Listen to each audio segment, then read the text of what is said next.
Damas y caballeros, continuando con el simposio sobre el análisis de los conflictos en el Amazonas, Perú y Colombia durante el siglo XX, a continuación tenemos la ponencia por la parte peruana del señor general de división Carlos Vergara Ciapciap, quien fue comandante general del Ejército del Perú y que abordará también desde la versión peruana los conflictos sucedidos en La Pedrera en 1911 y en Leticia 1932-1933.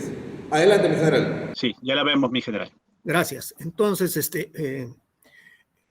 el Perú y Colombia comparten una larga frontera de más de 1.600 kilómetros y, sin embargo, pese a ser vecinos, vivimos mayormente de espaldas. Esto era bastante peor, esta situación, en el primer tercio del siglo XX, que es el que vamos a estudiar, ¿no? Colombia privilegiaba el desarrollo de su costa atlántica y la parte central, mientras que el Perú, el mayor grado de desarrollo relativo estaba en la costa. La parte de la selva amazónica que nos va a ocupar en estos enfrentamientos era la zona mayormente descuidada entre ambas, por ambas repúblicas. Desconocimiento de la zona, abandono de la zona, poca preocupación por el sector, y esto se agrava más porque en estas épocas el Perú estaba fuertemente influenciado por la situación de Tacna y Arica, y Colombia en cierta medida también por la secesión reciente de Panamá, que no va a culminar pues hasta el Tratado Urrutia-Thompson, ¿no? De una manera general, el periodo pues, que vamos a analizar desde el combate de La Pedrera en el Caquetá en 1911 hasta el conflicto de Leticia, aunque no se combate en Leticia propiamente dicho, sino a lo largo del eje del río Putumayo. En el centro de esto está el Tratado Salomón-Lozano en 1922, exactamente en el centro, digamos, de estos dos acontecimientos donde hubieron fuerzas militares enfrentadas. Vamos a tocar, creo que va a ser bastante complementario de la exposición de mi general Ospina, que de una manera brillante ha podido explicar en los breves minutos asignados la parte esencialmente militar del conflicto. Podemos dar, en el contexto general, hay cierto paralelismo entre las situaciones de Colombia y Perú. Es una zona abandonada, la zona en disputa, pero que acaba de sufrir a finales del siglo XIX, empieza el boom del caucho y todavía está creciendo los primeros años, hasta el 10, hasta el 20 inclusive. Ahí se pueden ver como intrépidos aventureros en busca de fortuna o como criminales genocidas que masacraron a las poblaciones originarias a cambio de enriquecerse. Ambos países tenían una situación interna relativamente complicada. Colombia había salido hace poco de la guerra de los 1000 días y todavía había la pugna liberal conservador. El Perú, pues después de la guerra con Chile, la parte económica estaba totalmente empobrecido y específicamente en el momento pues del conflicto de Leticia había una salida de la gran convulsión tras el oncenio de Leguía. La otra parte importante es la coyuntura internacional que se vivía. La Primera Guerra Mundial, por un lado, revaloriza la posición de Colombia como lugar importantísimo de custodia del Canal de Panamá y que Estados Unidos tenga la intención de solucionar la grave fricción que había generado la secesión de este territorio, mientras que al Perú la doctrina de Woodrow Wilson le da la idea de que puede solucionar su problema sin disparar un cartucho. En la situación de Tacna y Arica, que se consideraban ocupadas ilegalmente porque ya había terminado la vigencia del Tratado de Ancón. Para ver la parte de la situación económica y la situación interna del Perú, vamos a detallarlas y posteriormente haremos un balance de la situación internacional para ver después cómo las fechas entre estos acontecimientos eslabonan una cadena de acontecimientos que en realidad ya determinan cuál va a ser el resultado casi independientemente de lo que pueda suceder en las operaciones militares. El presupuesto general de la República del Perú un año antes del inicio de la guerra era de 17 millones. Estamos hablando de la guerra del guano y el salitre. 5 años después de que terminara, era 7 millones. Las exportaciones de 47 millones bajaron a 2.5 millones, virtualmente inexistentes. La deuda externa de 51 millones de libras, si la comparan con el presupuesto de las repúblicas, casi 8 veces más. Es como si en estos momentos la deuda externa peruana fuera de 400.000 millones de dólares. Esto va a generar pues, los problemas del contrato Grace y los problemas internos, una situación en que todos eran pobres y si aparecen nuevos ricos con la importancia económica del caucho. En realidad el caucho ya había empezado a explotarse desde los últimos años del siglo XIX, pero a partir de 1900 comienza a representar pues un porcentaje muy importante de las exportaciones peruanas, mucho menos, por supuesto, de las grandes riquezas particulares, ya que el pago era solo de $1 por kilo del caucho exportado y la mayor parte de las exportaciones nunca pasaron por las aduanas. Ahora, las acusaciones contra los caucheros de la Casa Arana, mayormente, que son los que estaban en la zona norte de la selva norte de Perú, el límite con Colombia, las primeras salen en la prensa de Iquitos, de Benjamín Saldaña, son reproducidas en el diario La Prensa de Lima, que hasta hace muy poco, todavía en un diario, hace algunas décadas, un diario de circulación nacional. La contestación frente a estos crímenes tan evidentes de la Corte Superior de Iquitos fue consultarle a la Corte Suprema de Lima si podían intervenir en juzgar hechos que estaban en un territorio en el cual las autoridades peruanas, en función al modus vivendi que en esos momentos regía, no podían, no deberían actuar. Y se fue posponiendo, ¿no? Y ya tocó el caso de Roger Casamen, el cónsul británico en Belén, en Brasil. Su gobierno lo envía 2 veces al Putumayo, en función a que la Casa Arana ya era en realidad una empresa inglesa que cotizaba en la Bolsa de Londres, inscrita en la Bolsa de Londres, y Arana tiene que ir inclusive a la Cámara de los Comunes a exponer la situación. El cálculo habla de 4.000 toneladas de caucho y 30.000 vidas en los indígenas. Pero esta importancia del caucho en la economía peruana y algunos otros aspectos hacen que el gobierno peruano, en la primera fase, precisamente leía, vamos a ver estas grandes casualidades o repeticiones de los nombres en acontecimientos separados por algunas décadas y diferentes actuaciones, como rechaza por considerarlo insuficiente proyectos de tratado con Colombia y sin embargo el 22 en el Tratado Salomón Lozano resigna mucho más de lo que le habían ofrecido en tratados anteriores y que había rechazado en su oportunidad. En 1912 a escala mundial hay un problema, todos los países que vivíamos de las exportaciones del caucho. Entra al escenario mundial la producción de ya las plantaciones, no bosques como en el caso de la Amazonía, donde se buscaban los árboles de caucho en cuadrículas que dividían y que exigían pues esa producción a los indígenas con terribles torturas y muertes si no cumplían con su cuota. Estas ya son plantaciones. 37 años antes, un aventurero inglés, Wickman, había sustraído 4.000 semillas, las cuales vendió a la Sociedad Botánica de Londres. El 10% germinaron y después de, son casi 4 décadas de adaptación, los embrios a escala industrial salieron y con un precio mucho más competitivo derrumbaron la producción del caucho en la Amazonía. Se calcula que en 1900 el 95% del comercio del caucho mundial salía de la Amazonía sudamericana. Para 1928 solamente el 2.3 provenía de los bosques amazónicos. Paralelamente va mejorando la calidad del caucho artificial sintético que ya se había inventado y la industria virtualmente desaparece. El detalle para lo que estamos estudiando es que en el inicio del periodo el valor del caucho en las economías, particularmente el Perú, era tan alto que sus productores podían influir significativamente en las decisiones políticas. Hacia 1913-14, cuando decae totalmente, su influencia también decae y por tanto influye en la situación de qué marco toman los conflictos.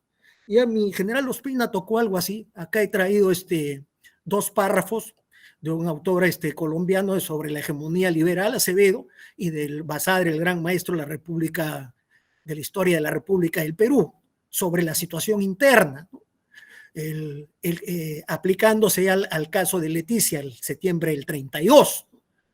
El presidente Olaya Herrera, que precisamente había sido canciller en la época del ministro de Relaciones Exteriores, en la época de la Pedrera, y ahora era presidente, nombra a su antiguo rival Vázquez Cobo para la dirección del ejército, y el líder de las mayorías conservadoras, pues la paz en el interior y guerra en la frontera, ¿no?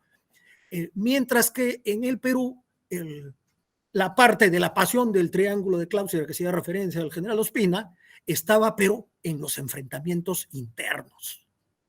Vamos a tocar parte de las luchas internas que se desarrollaban en paralelo mientras esto sucedía en la frontera, ¿no? Y una parte que, la parte final, si ven de Basadre, no faltaba quienes creían que el territorio en disputa no valía la pena de luchar por él. Acá es una relación de los presidentes peruanos donde he resaltado pues los que tienen una participación significativa, ¿no? Leía entre 1908 y 1912, es presidente del Perú, sucede el conflicto de la Pedrera. Vamos a tratar también las negociaciones diplomáticas que hubieron sobre los tratados, sobre una posible tratado de límites. Posteriormente, en su 11 años, firma el Tratado Salomón Lozano. Óscar R. Benavides, que es el jefe del batallón de infantería 9 que parte de Chiclayo, en 1911 se enfrenta en la Pedrera, es posteriormente presidente provisorio designado por el Congreso, tanto en 1914 como 15, cuando el Congreso depone a Billinghurst, como posteriormente a la muerte de Sánchez Cerro. Ha sido presidente del Perú en 3 oportunidades y ninguna fue electo. En las 3 fue designado por el Congreso. Otro personaje que va a tener esta importancia, que está resaltado, es Gustavo Jiménez. Es una época en que al golpe de Leguía, que en realidad se lo da Sánchez Cerro, se suceden diferentes juntas de gobierno. Gustavo Jiménez había sido designado por Sánchez Cerro para hacer frente a una de las multisublevaciones que enfrentaba. Al regresar ya había renunciado Sánchez Cerro. Está una junta de gobierno de Manuel Elías llamado a elecciones, que era el presidente de la Corte Suprema, y simplemente Gustavo Jiménez entró con sus tropas a Palacio y lo ocupó. Este personaje es después ministro de Guerra de la Junta de Gobierno de Samanez Ocampo, que sí hace las elecciones, y posteriormente acaudilla una insurrección en pleno conflicto con Colombia. Acá quiero resaltar, miren, entre la caída de Leguía el 24 de agosto de 1930 y la asunción de Sánchez Cerro el 8 de diciembre de 1931, hay un solo proceso electoral, pero sin embargo se suceden 5 gobernantes. Ahora, la elección de Sánchez Cerro tampoco pone fin a la violencia interna. Todo lo contrario, el APRA insiste en que ha habido un fraude y los conflictos internos escalan a un nivel de violencia muy alta. Ahí es subrayado entre las guerras civiles el primer tercio del siglo XX, el intento de cesión de Loreto del coronel Seminario y del doctor Madueño. Madueño era el cónsul nombrado por el gobierno de Pierola, en ese momento vigente, en Belén, en Brasil. Él juntamente con el coronel Seminario, jefe de las tropas, declaran que Loreto va a ser una república independiente hasta que Pierola cumpla su promesa de un gobierno federal con autonomías.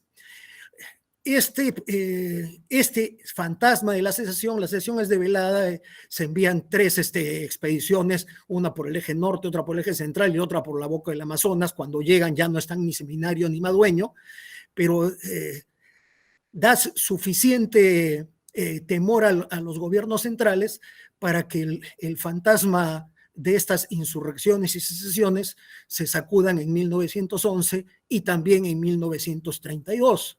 La de 1932, haciendo referencia a la sublevación cervantina, es el capitán Cervantes sirviendo en Iquitos, que se subleva contra lo que ya se veía, ¿no? La corrupción galopante del régimen de Leguía.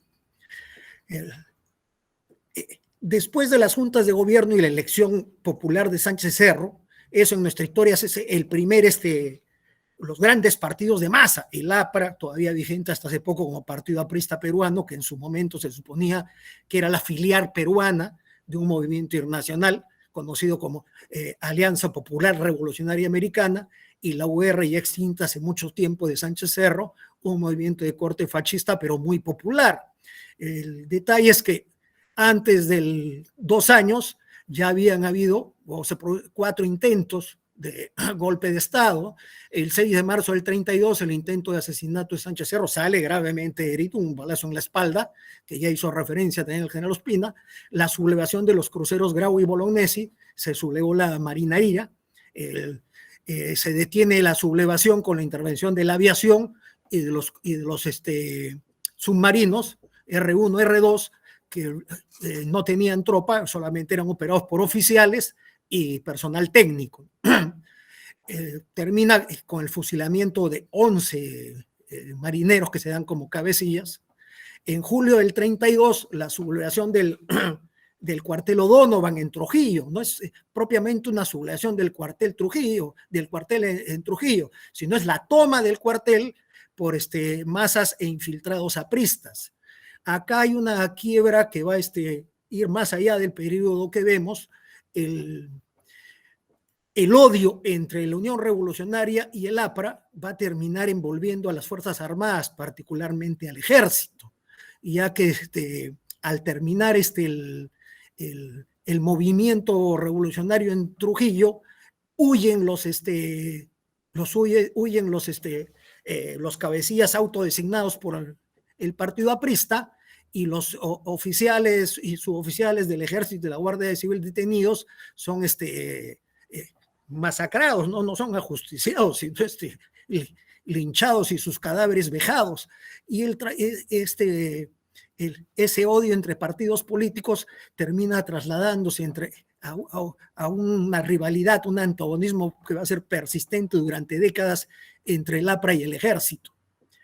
Más grave aún para el efecto que estamos estudiando es la sublevación del comandante Jiménez, ¿no? Que fue cabeza de una junta de gobierno durante unas semanas y posteriormente ministro de guerra.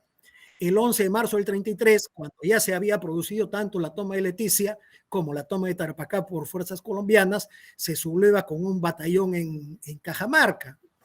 Entonces, acá son dos partes de la historia. Por un lado, esto y la ausencia de medios navales peruanos en la zona de operaciones del Putumayo, se ve como que el gobierno no tenía mayor interés en intervenir en la zona de operaciones porque su prioridad absoluta era mantenerse en el gobierno. Para develar esta sublevación de un batallón, se envían 5 regimientos del Ejército y un regimiento de la Guardia Civil, aproximadamente unos 3.500 a 4.000 hombres, bastante más de lo que terminó en el Teatro de Operaciones del Nororiente peruano, y 5 o 6 veces más lo que el coronel Melgar, primer jefe peruano de operaciones, tenía al inicio de las operaciones. Después del asesinato del presidente Sánchez Cerro, ya vimos que es designado presidente Benavides y que él va a entrar en negociaciones.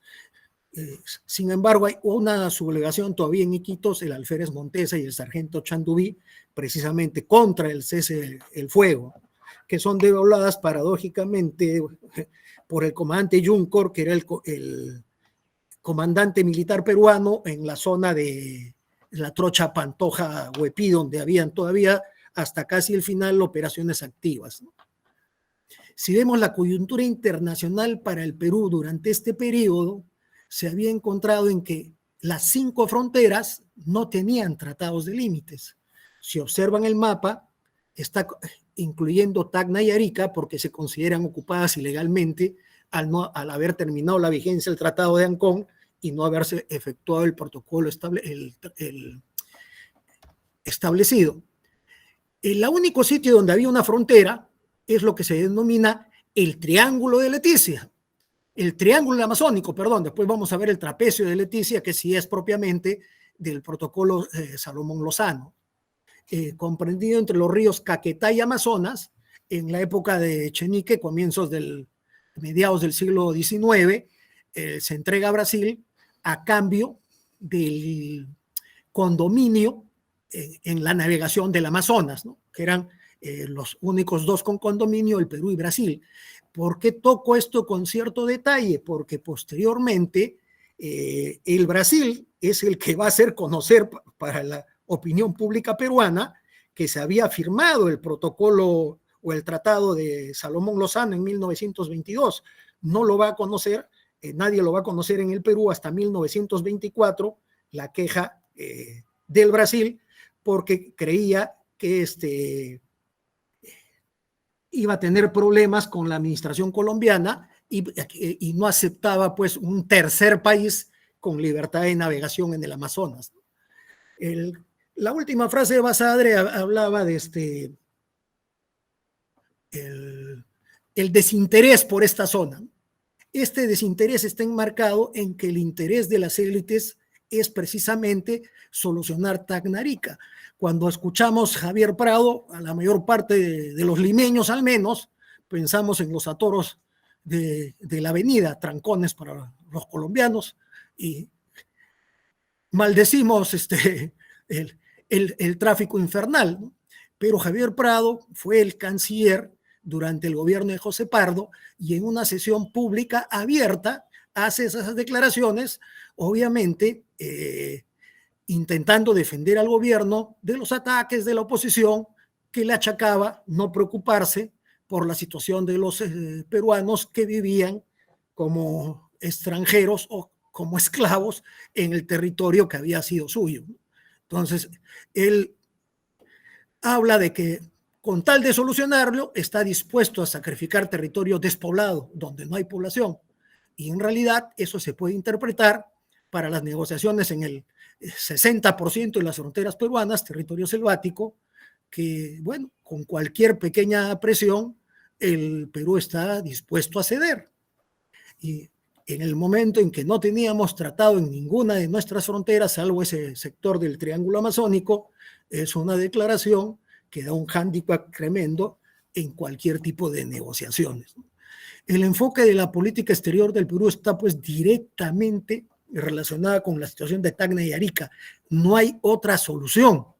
En 1908 se firma el tratado con Brasil, en 1909 el tratado de la frontera con Bolivia, que ya tiene una parte importante para entender este sentido de urgencia de lo de Tacna y Arica. Hay un arbitraje del presidente argentino, falla a favor de Perú, pero como Bolivia presenta reparos, se firma el tratado dándole lo que pedía Bolivia, ¿no? La oposición tiene una frase pues que refleja la situación. Dice, es la primera vez en la historia de los tratados internacionales donde se gana un arbitraje e inmediatamente después se firma un tratado que entrega lo obtenido en el arbitraje. El Perú pasa de exigir el plebiscito en los primeros años a estar convencido de que con la doctrina Wilson, de que no hay apropiación por la fuerza, que los tratados impuestos por la fuerza no son válidos, que no se van a reconocer las conquistas territoriales, que va a ser posible una devolución de Tacna y Arica e inclusive Tarapacá. lo vamos a ver con más detalle a la hora que vamos a enfocar un esquema cronológico de cómo se suceden los acontecimientos. En el caso de Colombia y Panamá, que Estados Unidos termina tratando los asuntos internacionales como un todo, los asuntos internacionales en Sudamérica.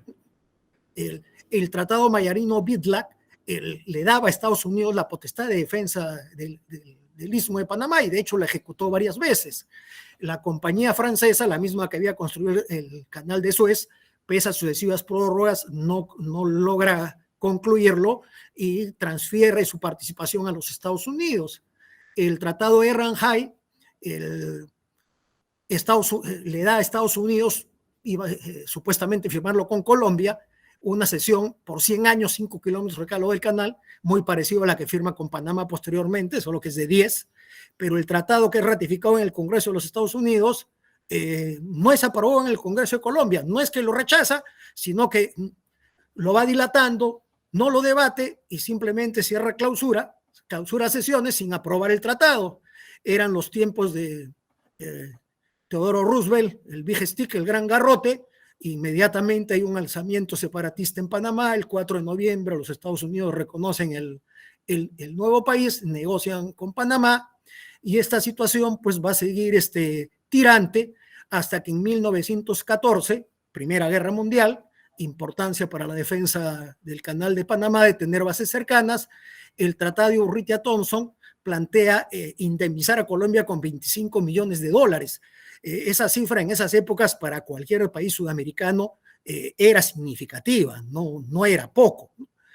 Pero este tratado no se lo aprueban los Estados Unidos durante 7 años.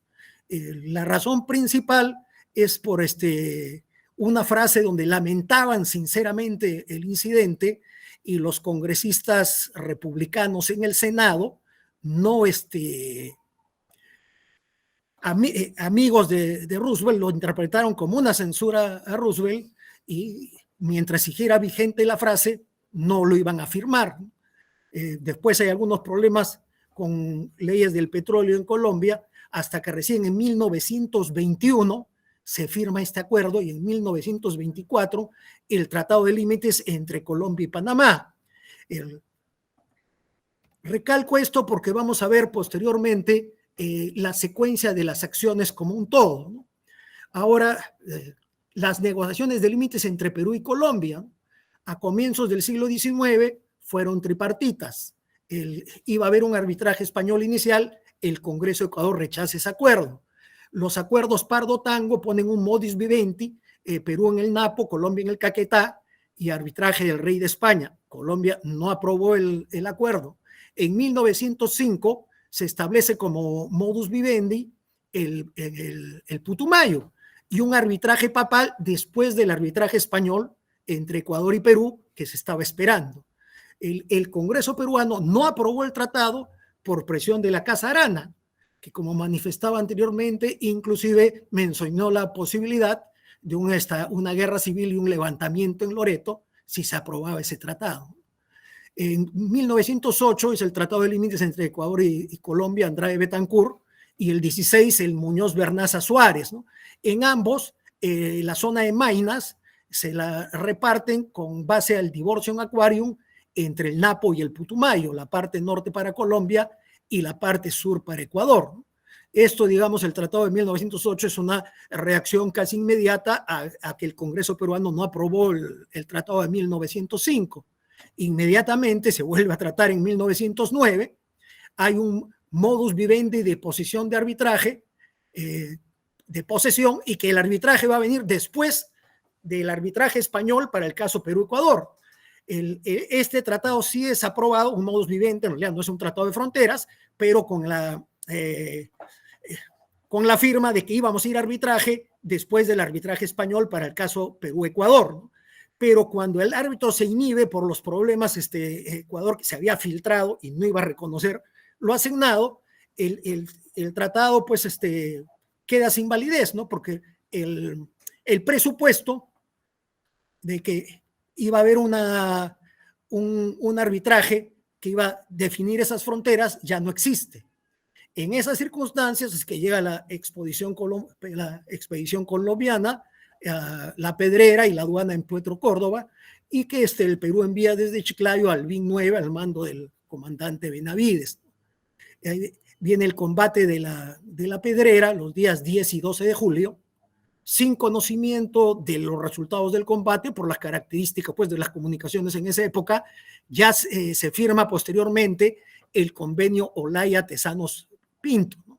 Donde Colombia, 110 hombres en el Caquetá, se compromete a no meterlos, detiene la nueva expedición y el Perú supuestamente tenía que desviar la expedición de Benavides por el Putumayo para que ya no vaya al Caquetá y dar órdenes a sus fuerzas y a sus colonos de no atacar ni interferir las actividades de la aduana y el campamento militar colombiano.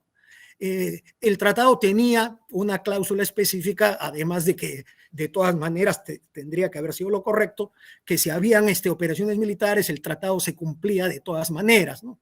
El 28 de octubre las tropas peruanas abandonan la Pedrera y el balance final de fallecidos en combate son 11 bajas, y los fallecidos bajas no combate por enfermedades endémicas de la selva, mayormente beriberi, son 70 hombres, ¿no? Inclusive muere pues el teniente Clavero, muere el segundo jefe, el mayor Ramírez Hurtado, y el mismo Benavides cae enfermo, ¿no? Y está varios años en tratamiento antes de curarse. Lo espectacular del viaje es el trayecto que llevaron, que inclusive en estas épocas sería difícil. Lo único relativamente moderno es el traslado de Chiclayo a Pimentel en tren y de Pimentel a Pacasmayo en barco. Después es un traslado a pie, donde al llegar a la zona de Moyobamba tienen que dejar inclusive las mulas y cargar la munición, las armas, etcétera, los víveres, porque es territorio selvático. En la zona de Balsapuerto, que está entre Moyobamba y Yurimaguas, construyen sus propias balsas hasta llegar a Yurimaguas, donde sí hay medios de transportes privados que los llevan hasta Iquitos. Y a partir de Iquitos es lo que el general Ospina mencionaba como una operación conjunta entre la Armada y el ejército, ¿no? El mariscal Benavides, pues es el oficial más antiguo, comandante de las tropas del BI 9, y la lancha cañonera América estaba al mando del teniente Clavero, con 3 transportes que se armaron, el Loreto, Estafita y Tarapoto. Después propiamente del enfrentamiento de la Pedrera, y que ya se había firmado pues este tratado no de límites, sino de un modus vivendi, vienen las negociaciones de Leguía Martínez con Olaya Herrera, que después va a ser presidente durante el conflicto ya en la zona de Leticia, en el Putumayo. Y Leguía Martínez era primo hermano de Leguía, y era su canciller en estos momentos. En su segundo gobierno va a ser su ministro de gobierno, y en el segundo gobierno de Leguía, ministro de gobierno, viene a ser el Ministerio del Interior de ahora. Se va a sublevar contra Leguía, acusándolo de dictador por sus sucesivas reelecciones. El detalle es que en 1911, en las negociaciones, Colombia propone como línea de frontera el Putumayo, el Perú propone un arbitraje del rey inglés y un modus vivendi de posesión. Colombia contrapropone un modus vivendi en el Putumayo y posteriormente un arbitraje papal de derecho y equidad. El Perú no acepta el arbitraje papal de derecho y pide a Colombia que escoja un árbitro entre la Haya, Estados Unidos, México, Alemania, Francia, Italia. El tratado no se firma, otra vez oposición de la Casa Arana. En el Perú hay un cambio de gobierno, sale Leguía constitucionalmente y Olaya Herrera, que era canciller, renuncia en Colombia. Las negociaciones se cortan hasta el Tratado Salomón Lozano en 1922, donde la línea de frontera es el Putumayo, pero cuando se llega a su confluencia con el Yaguas, baja una línea recta hasta el río Amazonas, se conoce como el triángulo, el trapecio de Leticia.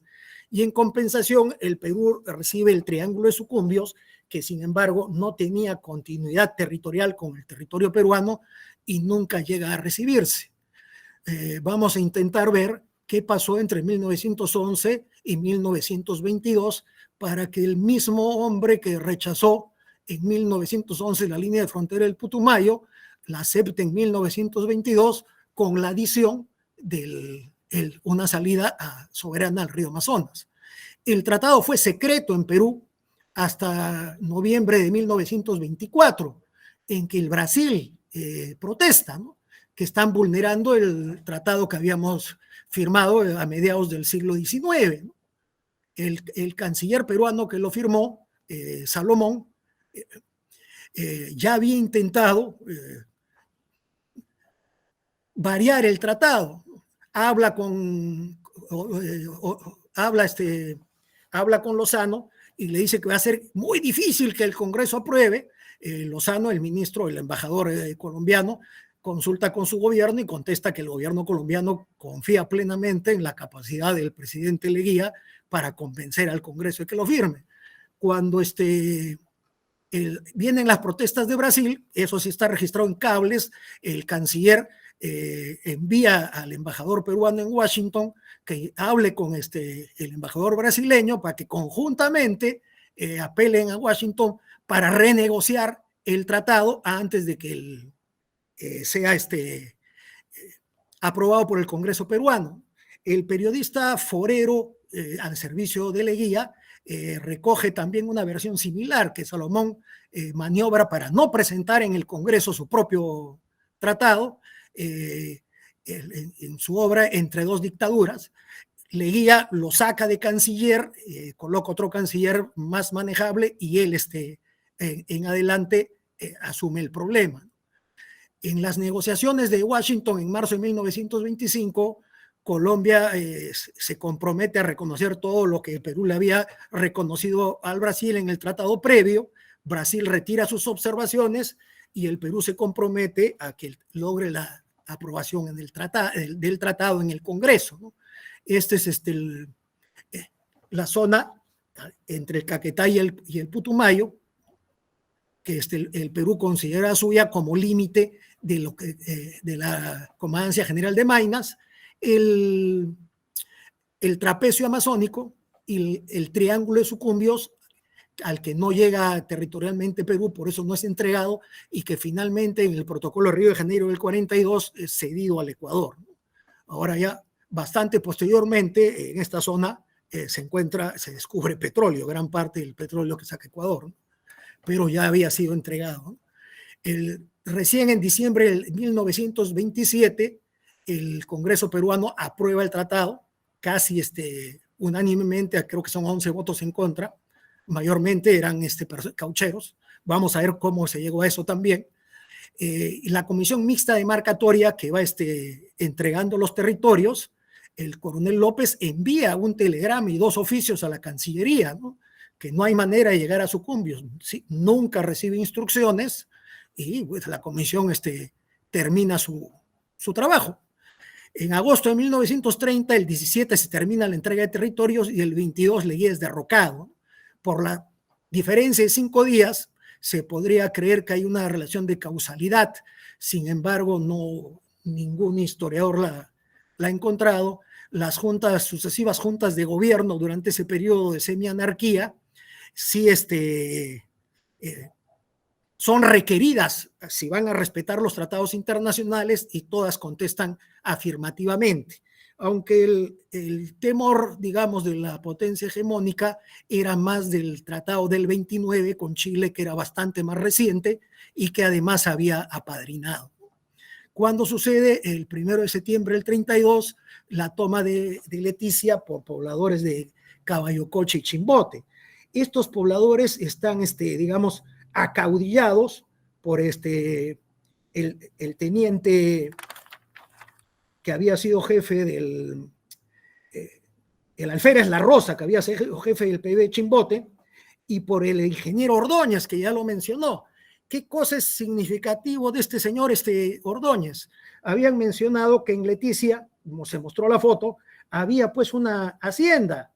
Esta hacienda, Victoria, propiedad de Enrique Vigil, era relativamente rica, tenía contratos de venta de manera hasta Inglaterra y no podía efectuarlos no podía vender la bandera a Colombia, que no habían ciudades en la zona. Si la vendía hasta Iquitos, tenía que pagar impuestos, y lo que pide es que le paguen el valor de su hacienda, ¿no? En el momento de la entrega de territorios, no tengo la cifra exacta, pero me parece que es algo de 100,000 libras que Colombia paga al Perú por la infraestructura pública, digamos, ¿no? Pero la infraestructura privada, como asunto de privados, no se tocó. Este coronel Ordóñez se escribe con el embajador colombiano del Perú, indicándole que él va a representar los intereses, pues, de la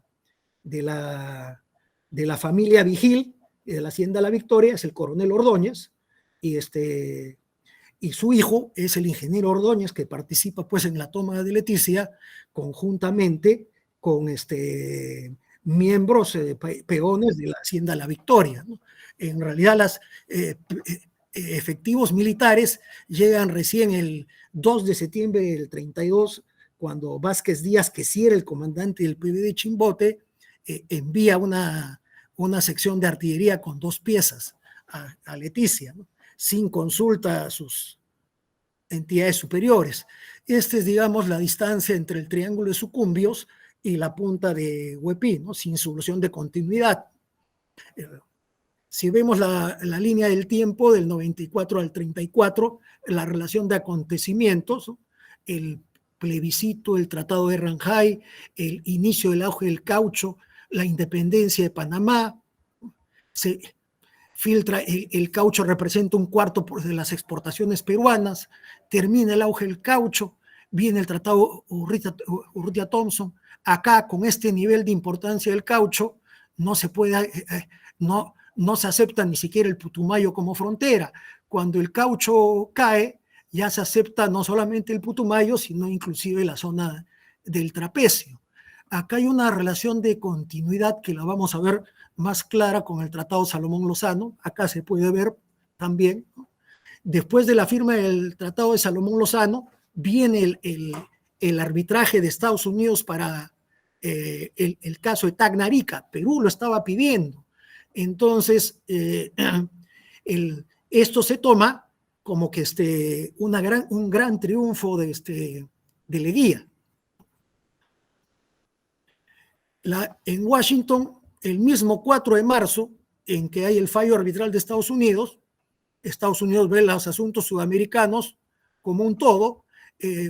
Brasil retira las observaciones, Perú se compromete a hacer aprobar el tratado, y Estados Unidos emite el fallo arbitral de que debe haber plebiscito para determinar la situación de Tacna y Arica. Se instala la comisión plebiscitaria. Estados Unidos propone el trato directo Perú-Chile. El Congreso aprueba el Tratado Salomón-Lozano e inmediatamente se reabre la frontera con Chile. Posteriormente se firma el Tratado del 29. Cuando la Comisión de Entrega de Territorios o Comisión Demarcatoria ve que Sucumbios no es accesible y no se le contesta desde el Ministerio de Relaciones Exteriores, el 1 de septiembre del 32 se toma Leticia y ya entramos en otra dinámica, ¿no? Vamos a reducirlo al Tratado Salomón-Lozano para que quede más corto. Hay 5 años para aprobar un tratado, no es tan extraño, hay casos similares, pero acá hay que incidir en que el tratado era secreto para la opinión pública hasta que Brasil lo hace público, ¿no? En el Perú nunca se hizo público y quizás no se hubiera sabido, ¿no? El Perú pide en realidad que el arbitraje declare que el tratado no es válido y que Tacna y Arica deben regresar al Perú porque se ha incumplido el tratado. Estados Unidos acepta el ser árbitro, pero falla en sentido inverso, que sí debe haber plebiscito. Una vez que, si vemos acá, se aprobó el tratado Urrutia-Thompson, pide el arbitraje, Estados Unidos inicia las negociaciones, se firma el Tratado Salomón-Lozano. Leguía no quería ningún tipo de interferencia ni dar el mínimo resquemor a los Estados Unidos en vías de solucionar, como era su promesa electoral, el asunto de Tacna y Arica, que era reclamado por la población. Cuando se logra esto parcialmente, ya se firmó el protocolo de arbitraje, nos va a dar la razón a Estados Unidos, Leguía sube su popularidad, modifica la Constitución y se reelige.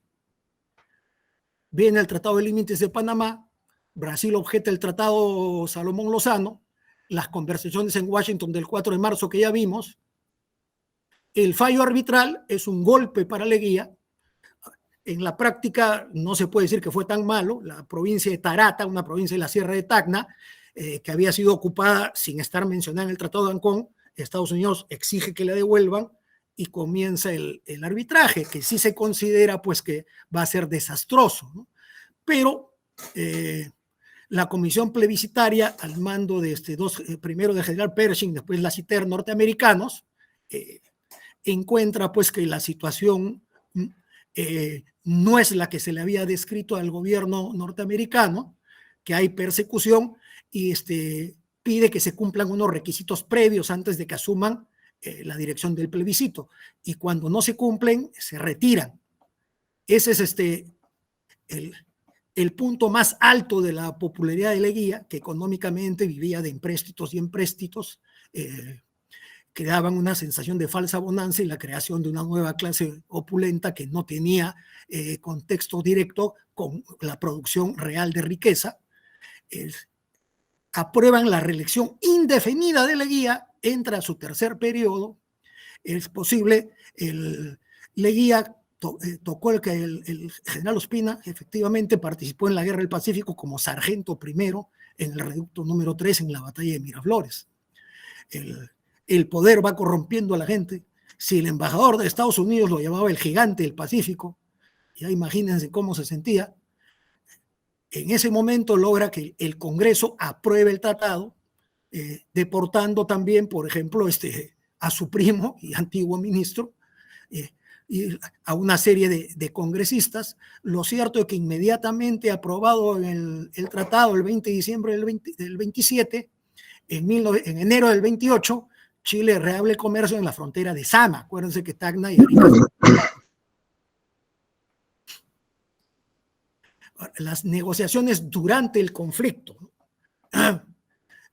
Los pobladores expulsan a las autoridades colombianas. La guarnición de Loreto comunica que no va a actuar contra los pobladores peruanos que ocupan Leticia. Y acá viene el problema, que la Cancillería pues está en un problema. ¿Por qué actúa así? El prefecto Jesús Ugarte, prefecto de Iquitos, comunica por telegrama a Lima que lo que ha habido es una sublevación comunista. En su primera conversación con el embajador norteamericano Morris, Sánchez Cerro le dice que es una revuelta aprocomunista contra el gobierno y que no va a prosperar, que el gobierno no tiene que ver nada. Pero cuando el 4 de septiembre expulsan al prefecto precisamente por dar ese calificativo a los que habían tomado Leticia, y envían un telegrama indicando pues que no van a actuar contra los ocupantes de Leticia, él cambia de tono y viene un problema pues de la debilidad diplomática del Perú, ¿no? La Cancillería tiene que actuar por un lado diciendo que reconoce la vigencia del Tratado Salomón Lozano, pero que hay que negociarlo porque pobladores peruanos han ocupado Leticia y tiene que reconocerse los derechos de esta gente que el Perú no había consultado en ningún momento antes de firmarlo. Viene la expedición militar colombiana, hay tropas peruanas que van a Tarapacá. La primera propuesta es de Brasil, desalojar Leticia, poner a las autoridades colombianas y negociar. El Perú no acepta la fórmula, Colombia la acepta. La Liga de las Naciones le dice al Perú que se abstenga de intervenir en territorio de Colombia y dejar que las autoridades colombianas actúen.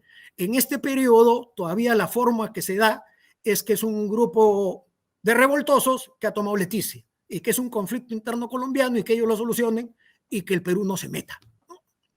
Pero ya estaba el problema de que sí, ya las fuerzas militares en Iquitos ya se habían desplazado a Loreto y colocado medios, no a Loreto, perdón, a Leticia. Las cancillerías de América piden que el Perú acepte, piden un choque en Puerto Meléndez, las tropas colombianas toman Tarapacá, la Liga de las Naciones pide un informe al Perú, ¿no? El Perú contesta pues que hay una agresión colombiana, y la Liga de las Naciones dice, ¿por qué hay una agresión colombiana y qué hacen tropas peruanas en territorio de Colombia? Y se arma un problema. Si el Perú reconoce pues el tratado, el protocolo de el tratado Salomón Lozano, entonces ¿cómo tiene tropas en Tarapacá? El comité Lester, delegados de Irlanda, Guatemala y España, se hace cargo. En el Perú se crea el tono a mando del general Sarmiento, propone, similar a el de Brasil, cese de hostilidades, entrega de Leticia a la Liga de las Naciones, ya no a Colombia, pero la seguridad a cargo de las tropas de Colombia. Tampoco lo aprueba Perú. Se vota en la Liga de las Naciones, el delegado peruano vota en contra y se retira, y el Perú es condenado como agresor, ¿no? Y inclusive iba a haber un embargo de armas que no se efectiviza del todo porque el presidente norteamericano, que no está en la Liga de las Naciones, Estados Unidos, pese a que había sido el propulsor, no tiene poderes para hacerlo, ya que depende de que el Congreso lo autorice. Los combates siguientes son a lo largo del río Cotué. Aquí hay un cambio. La estrategia que al menos se seguía mientras estaba Vázquez Cobo, si bien ya lo explicó el coronel Miguel Ospina, que no va por el Amazonas directo contra Leticia, sino que dobla en el Putumayo para atacar Leticia por la retaguardia. Cambia, el general Efraín Rojas creo que se está al mando, y cambia de eje y ataca de norte a sur y a la zona de Guepí, ataca y toma de Guepí. ¿Esto qué es lo que cambia? Que ya la toma de Guepí no está en los territorios comprendidos en el Tratado Salomón Lozano. Entonces, aquí lo que ya queda obvio para todos, que se convierte en una guerra internacional. Teníamos la guerra del Chaco entre Colombia y Paraguay, mal gestionada y que termina durando 5 años. Entonces, una nueva fórmula de Lester, ya ahora presentada con Gran Bretaña, habla de entregar a la Liga de las Naciones sin el requisito de las universidades colombianas. El Perú acepta, pero ahí se produce la muerte de Sánchez Cerro, el asesinato de Sánchez Cerro, mientras pasaba revista de 30,000 reservistas, y no se llega a discutir el tratado porque ya Benavides entra en conversaciones para el cese fuego. Hay una serie de combates reducidos entre la toma de Huepí y el cese de fuegos del 25 de mayo, ¿no? Yabullanos, Calderón, Pucaburco. El detalle importante acá es que la flota peruana nunca llega a salir del Callao, por diferentes motivos. Le achacaban pues que Sánchez Cerro prefería tenerla ahí para evitar una sublevación contra su gobierno. Al menos eso era lo que le achacaba a la oposición. La flota ya había salido y el 25 de mayo se encuentra en la boca del Amazonas, no progresa porque viene el cese el fuego. Habían enviado 2 submarinos de dudosa habilidad marinera en el río Amazonas, pero que sí eran bastante modernos para la época. Si vemos acá las localidades donde hubo enfrentamientos: Leticia, Tarapacá, Huepí, era la zona de Puerto Arturo. ¿Cuál era el problema? Que se soluciona parcialmente hacia el final. Todas las tropas peruanas en el Putumayo no tienen cómo ser abastecidas. Más o menos al final de las operaciones hay 600 hombres en la zona de Puerto Arturo y otros 600 en la trocha entre Huepí y Pantoja. Tienen que ser abastecidos por el río Napo y después a pie. Entonces, utilizando el río Algodón, que va más o menos paralelo al Putumayo, se abastecen a los distintos puestos. Esto es una apertura de trochas y cargueros.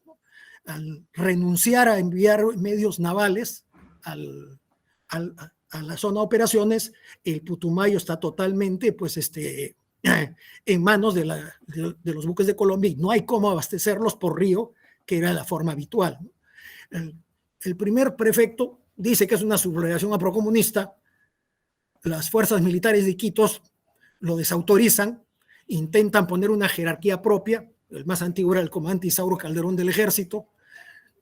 Dicen que va a haber guerra civil, amenazan con eso al gobierno central, nombra al comandante general Víctor Ramos, al prefecto Hoyos, es un civil, para que puedan ser reconocidos, prometen respetar la voluntad popular, ¿no?